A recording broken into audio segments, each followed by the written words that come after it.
Magandang araw mga kapolitika at welcome back dito sa ating YouTube channel. In this video ay initial update lang po tayo kay Sofronio Vazquez ngayong araw February 13 kasi mamaya na nga po ang pinaka-inaabangan na concert ni Ogie Alcacid with special guest Sofronio Vazquez. And ngayon mga kapolitika ay quick update lang po tayo dito sa kailangan magiging live performance mamaya dahil excited na. At in fact ay sold out na nga po ang lahat ng tickets at marami po ang nagrereklamo bakit maliit lang yung venue. Ang sabi nga ng ilan ay dapat sa Araneta Coliseum na daw mag-concert itong si Sofronio Vazquez. At kasi marami po ang mga supporters na late na sana mag-book ng ticket but unfortunately hindi na po available ang lahat ng seats. So ito yung ating pag-uusapan at tatalakayin in this video.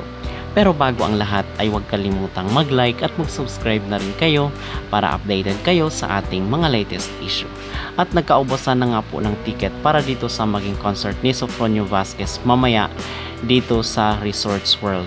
At marami sa mga netizen mga kapolitika ay nadismaya dahil wala na silang mabili na ticket dahil ngayon lamang po nila masasaksihan ang live performance ni Sofronio Vazquez kasi nung last month is doon siya sa Cebu. So ang mga taga Luzon ay naghahanap rin po ng venue na kung saan is makikita nila itong si Sofronio Vazquez and his live performance.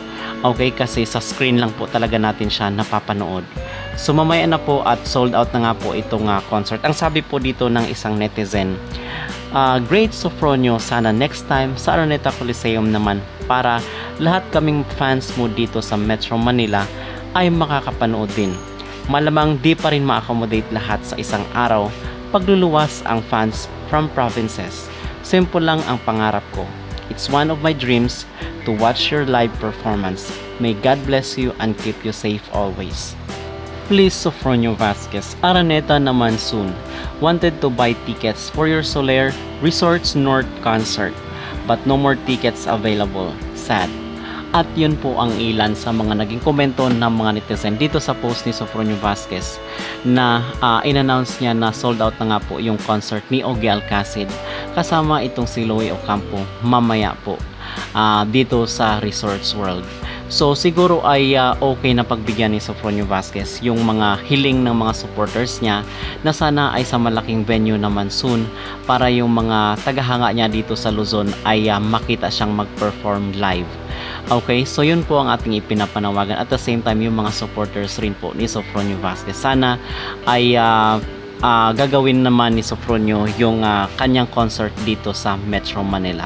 At on top of this po ay nag-post po tayo doon sa ating community na kung saan merong page na nanira dito kay Sofronio Vazquez at nagpo-post ng mga malisyosong content at pinost po natin doon yung link mga kapolitika. I-click nyo na lang po para i-report po natin itong page na kung saan is nagpapakalat ng malisyosong impormasyon patungkol dito kay Sofronio Vazquez, or i-click nyo lang po yung link dito sa description section ng video.